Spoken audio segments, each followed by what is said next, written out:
Qalat Aisyah, nazalat fil ansor kanuhum wa ghassan qabla an yuslimu yuhilluna limanah mislahu.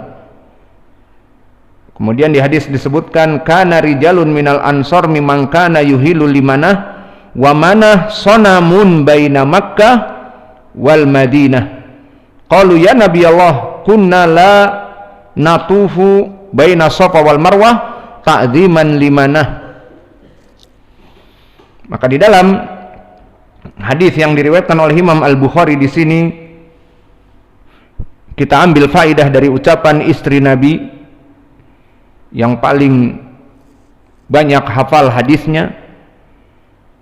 Maka Urwah ibnu Zubair dohirnya menanyakan kepada Aisyah tentang manah.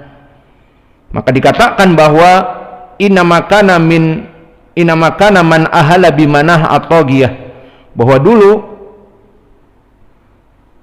di zaman sebelum diutusnya Nabi, mereka orang-orang kufar Quraisy melaksanakan peribadatan kepada manah, dan mereka melaksanakan tawaf, dan tawaf mereka di depan manah, bukan antara Safa dan Marwah. Kemudian di saat turun ayat innas Safa wal Marwah min sya'airillah, setelah diturunkan ayat ini maka dijadikanlah as-Safa wal Marwah dari amal al-hajj wal umrah. Fatafa Rasulullah sallallahu alaihi wasallam wal muslimun, maka Nabi Muhammad melaksanakan tawaf dan kaum muslimin di zaman now dan sebelumnya di zaman Nabi melaksanakan ibadah tawaf ataupun sa'i namanya antara Safa wal Marwah. Qalat Aisyah, ayat ini inas Safa wal Marwah min sya'airillah nazalat fil ansor kanuhum wa ghassan, bahwa dulu Ansor maknanya Ahlul Madinah dan Ghassan dari qabilah juga, qabla an yuslimu, sebelum mereka masuk kepada Islam, yuhiluna bil manah aulimanah, maka mereka berihlal dan tawaf di manah. Disebutkan juga di riwayat kana rijalun minal ansor mimman kana yuhilu limanah, dan ini poin pendalilannya, wa manatu sonamun baina Makkah wal Madinah, maka dia itu adalah sonam, patung antara Makkah dan Madinah, sehingga manah dulu masyhur disembah selain Allah. Dan faidah dari hadis ini, dia adalah sonam. Dan hadis ini diriwayatkan oleh Imam Al-Bukhari, maka syahidnya adalah sonamun, dan dia kata Aisyah at-taghiyah, maknanya disembah selain Allah. Maka ini pendalilan al-hajar, bahwa al-manah adalah sonam, dan sonam adalah patung yang diukir dari batu.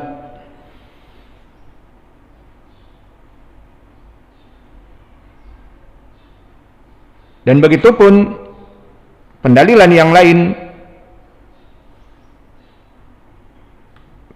tentang permasalahan alat. Kalau tadi manah dia adalah patung yang besar dari hajar, dari batu, dan begitu pun alat.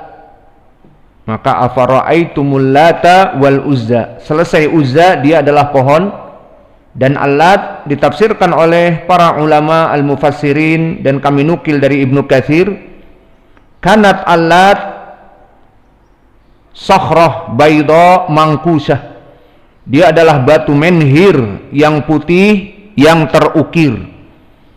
Wa alaiha baitun bi Taif lahu astar wa sadanah, maka dia di Taif mempunyai sitar dan sadanah. Wa haulahu fina mu'azzam inda ahli Taif, maka dijadikan batu menhir yang besar ini dan berukir, kemudian ditutupi dengan sitar, diagungkan, dan di depannya mempunyai seperti taman yang kecil, agar orang-orang yang beribadah kepadanya tentram, nyaman. Maka Al-Kuburiyun di zaman now pun seperti itu. Kuburan-kuburan dihiasi dengan sitar, dengan berbagai segi. Maka kita melihat mereka berkumpul di kuburan, kuburan itu tidak berbentuk kuburan dengan nisan dan sebagainya. Maka seperti kue tart yang kotak, kemudian ada warna hijau, warna putih dari kremernya, kemudian nisannya bagaikan lilin, seperti itu bentuknya. Dan begitupun Al-Lat, dulu orang-orang Taif memuliakannya, dan juga Bani Thaqif, yaftakhiruna biha ala man adahum min ahya'il Arab ba'da Quraisy. Maka mereka berbangga-bangga mempunyai menhir besar, keramat yang diibadahi selain Allah. Maka lihat bagaimana zaman itu, di mana mereka berbangga-bangga mempunyai ilah, mempunyai sesembahan yang disembah selain Allah di daerahnya. Maka kelompok kufar Quraisy bangga dengan Ka'bah yang di dalamnya ada 360 patung-patung. Dan sebagian dari Taifah yang lain seperti di Taif, mereka bangga dengan Lat. Dan begitupun di antara Makkah dan Madinah, kelompok Ansor dan yang lainnya menyembah dari patung Manah. Maka ini menunjukkan bahwa Manah dan Lat terbuat dari batu, dan pendalilan bahwa batu-batu ini disembah. Dan juga pendalilan dari masalah ini telah datang pula hadis dari Khadijah. Dan hadis dari Khadijah diriwayatkan oleh Imam Ahmad, di mana Nabi mengatakan kepada Khadijah, "Ay Khadijatu," dan ayu harfun nida. Ayu Khadijah. Maka Khadijah adalah munada yang bukan mudhaf. Maka munada yang bukan mudhaf dia di sini marfu. Ayu Khadijatu, seperti ya Nuhu qad jadaltana, ya Ibrahimu, ya Musa. Ayu Khadijatu, wallahi, maka wahai Khadijah, demi Allah, la a'budul lata wal uzza, aku tidak pernah menyembah dulu Al-Lat wal Uzza. Wallahi la a'budu abadan, bahwa Allah menjaganya. Dan ini telah kita lewati di pelajaran sirah, di mana Allah menjaga Nabi Muhammad dari peribadatan al-asnam. Dan begitupun di dalam hadis ini, la a'budu lata wal uzza wallah la a'budu abadan. Qala fataqulu Khadijah khallil lata khallil uzza. Qala kanat sanamahum allati kanu ya'buduna summa yattaji'un. Maka apa itu Lat dan apa itu Uzza? Dikatakan oleh Nabi, kanat sanamahum, bahwa dia adalah patung-patung mereka yang dulu mereka melaksanakan peribadatan, kemudian mereka beristirahat setelah melaksanakan sesembahan-sembahan atas mereka. Maka mana wajah pendalilan? Disebutkan tadi oleh Aisyah bahwa Manah sonamahum, dan begitu pun di sini Lat juga sonamahum. Syahidnya adalah kalimat as-sonam yutlaqu ala ma lahu surah yu'badu min ghairillah sawa'un kana min khashabin aw hajarin aw nuhas.